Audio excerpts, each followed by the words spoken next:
Music serves as a universal language that connects people on a profound, intangible level.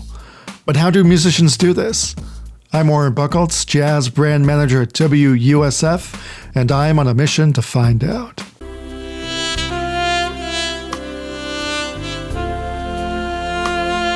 Meet Dave Koz. He's an American saxophonist, composer, and radio host. Over the past 30 years, he's earned 10 Grammy nominations and has performed with artists like Celine Dion and Stevie, to say the very least. He recently released a new album with his friend Bob James and is currently on tour with his Dave Koz and Friends Christmas Tour, which stops at Ruth Eckerd Hall in Clearwater on November 29th. The perfect start to the holiday season. Here's my conversation with Dave Koz. I hope you enjoy.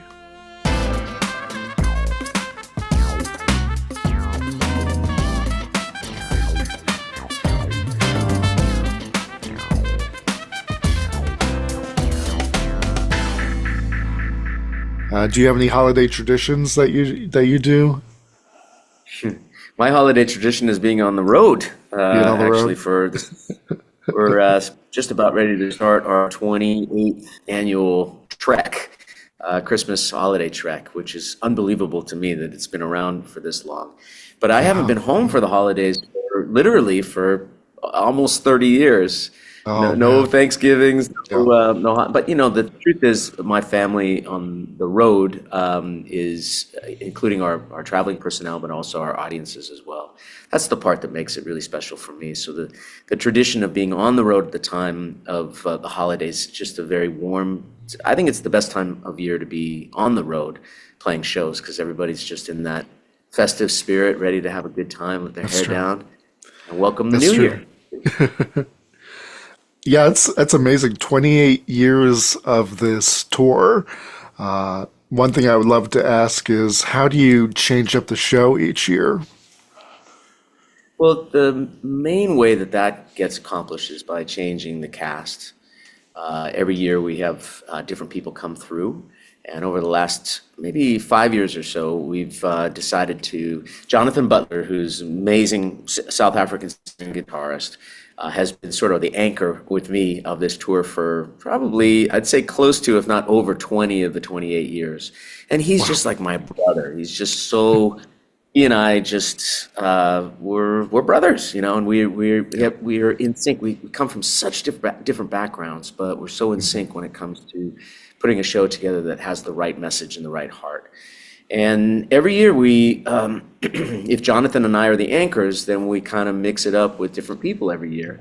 And this year we have three really amazing young talents that are doing great work on their own fronts, but collectively we can create something very, very special. So we have Haley Reinhart, vocalist who's incredibly popular with over 1 billion streams of her songs. She's easily the most famous person on the stage by those metrics. Casey Abrams is a wonderful jazz bassist and singer. And we've got an incredible pianist by the name of Kayla Waters, who's the daughter of jazz royalty Kim Waters. But over the last several years, she's really made a name for herself with 6 #1 hits and just an incredible performance style.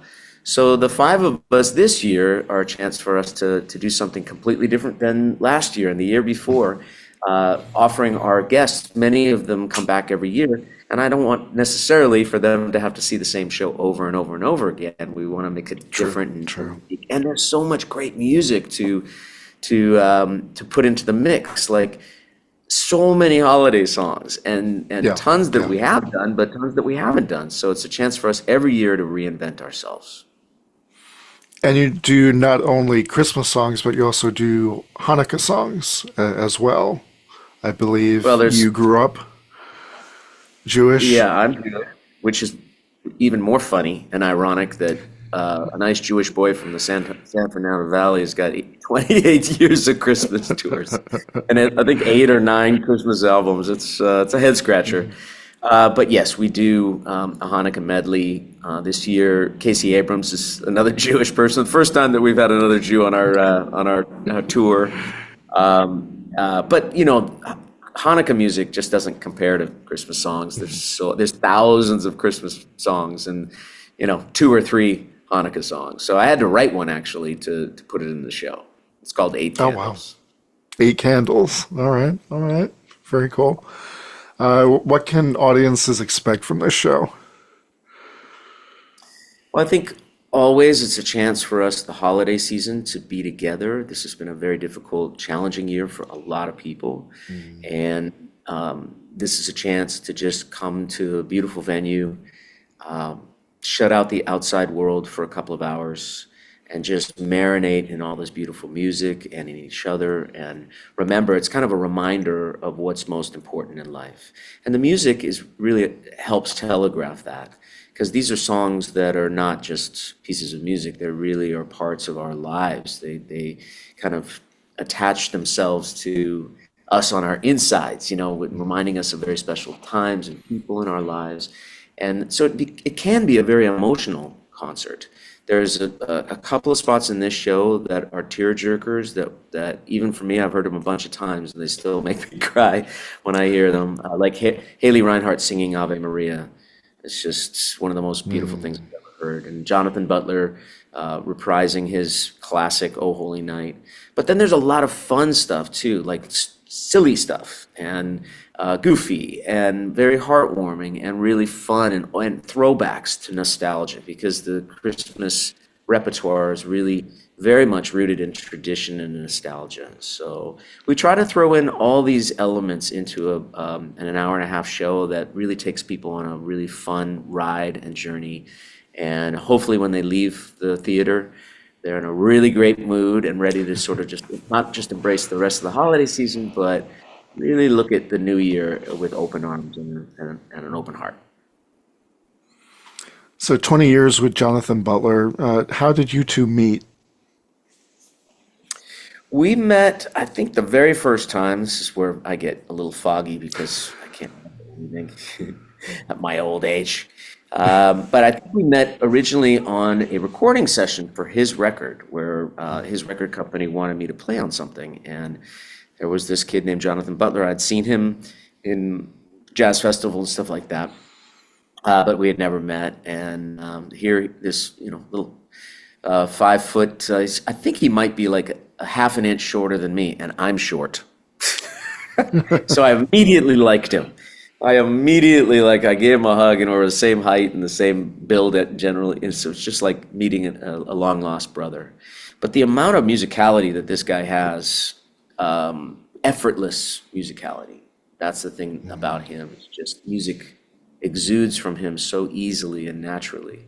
And he's a great collaborator, because not only does he come armed with wonderful ideas, but they're all rooted in that heart. He's a very loving, very heartfelt person. And so we just connect on pretty much every level. And we come from such different backgrounds too. That's the funny and ironic things, that you couldn't imagine two people more different. And yet we can come together. I think just seeing Jonathan and me on stage standing side by side is like a message of unity, a message of seeing each other for the unique souls that we are, and accepting and celebrating. And that's something that our world is, sadly right now not really doing with each other, and recognizing the great gifts that can come from everybody. Yeah. And he grew up during apartheid in South Africa. And so there are parallels to what's currently happening in our country. And so, yeah, seeing both of you on stage is a sign of unity, and definitely something that should be emulated throughout our country with other people. So that's cool. I mean, he grew up dirt poor in a shanty under apartheid, and raised very Christian.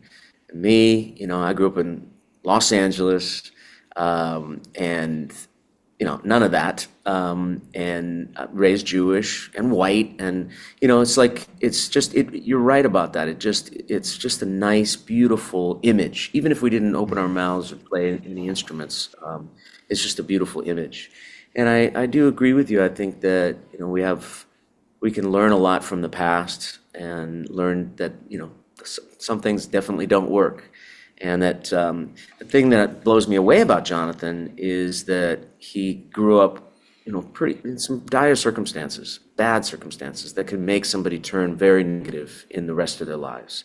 And yet he somehow found a way to turn that around. And he's one of the most positive, most loving, most energetic, beautiful people I've ever met. Given how he started, he's like a walking lesson to me. I look at him, observe him. I love to be in his aura, and because he emanates goodness and love and kindness and generosity of spirit. He's a very special person. What does collaboration look like? Not just between you and Jonathan, but among the whole crew for a show like this? Well, it is a very, as I say on the first day of rehearsal, it's a very democratic organization, meaning that everybody has a voice, everybody has ideas, and everybody that's in the room is a creative individual with a lot of talent. So why would I ever just say, your ideas are not welcome here? I want everybody to be a part of it. Not for the Christmas tour, it's very, very collaborative in spirit and in ideas, and everybody can offer their suggestions. And the show is the boss.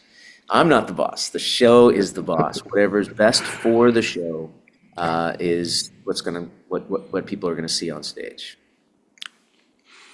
And you each make each other better through your talents and your love for the music. It helps propel you into this different, I'm going to go with aura, than say, other musicians. So that it seems like a really, really cool show.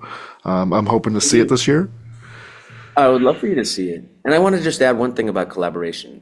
Just Yeah. recently had an amazing experience with a legendary pianist by the name of Bob James.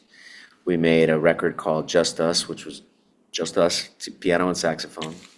And he lovingly pushed me, with that very gentle hand, pushed me to the edge of a cliff.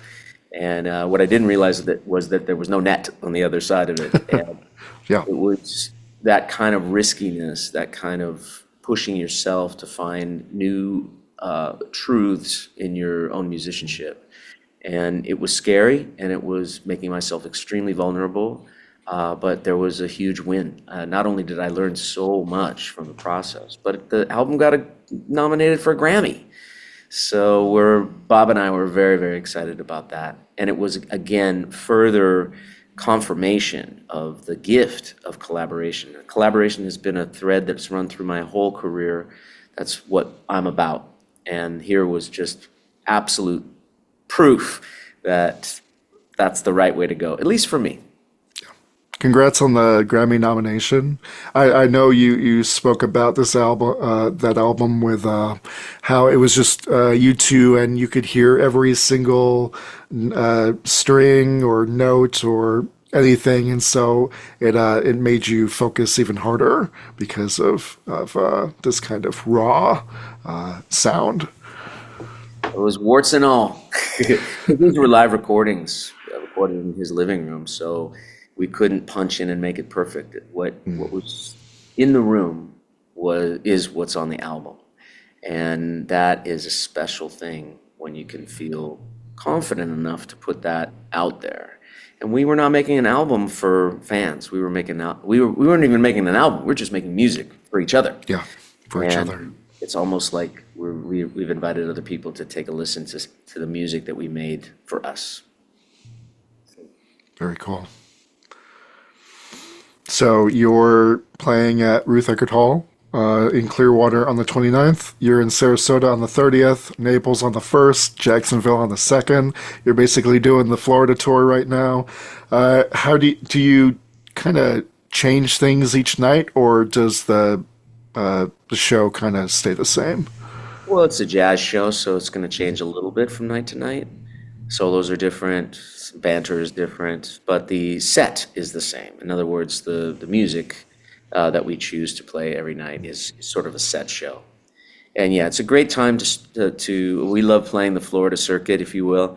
It's great. We've started our tour there for, I can't even remember how many years, probably at least 20 years we've been starting in Florida.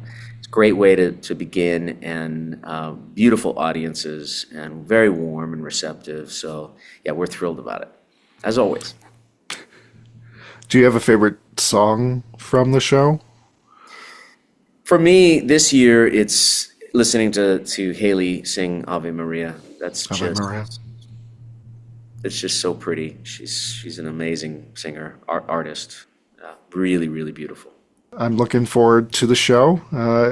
It's going to be a great time. I'm excited. So thank you so much for taking some time to talk with me, and I hope you have a great holiday and wonderful shows. So thank you so much, buddy. Nice talking with you again. Good to see you. Yes, good to see you.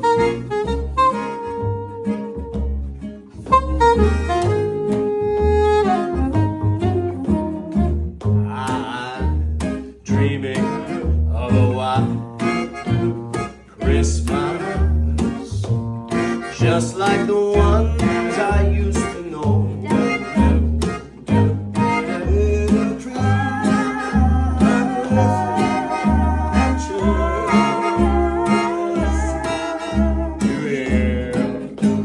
Sleigh bells in the snow. Hey everybody, I'm Dave Koz. So excited to be bringing our 28th annual Dave Koz and Friends Christmas show to a city near you, starring Kayla Waters, Casey Abrams, Haley Reinhart, and my brother, Jonathan Butler. Hope to see you for a little slice of the holidays. May your days be merry and bright, and may all your Christmases be bright, white. Happy holidays, everybody. See you soon. Happy holidays.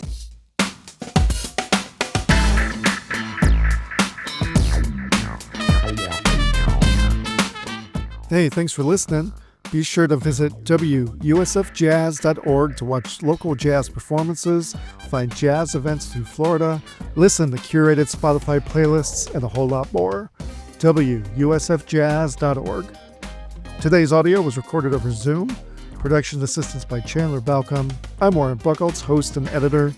Studio Sessions Podcast is a product of WUSF and is sponsored by Community Foundation Tampa Bay with support from the Palladium, the Gobia Foundation, and by you. Thank you for your support. Learn more about jazz and Arts Nexus Florida by visiting our website at WUSFjazz.org. Copyright 2025 WUSF.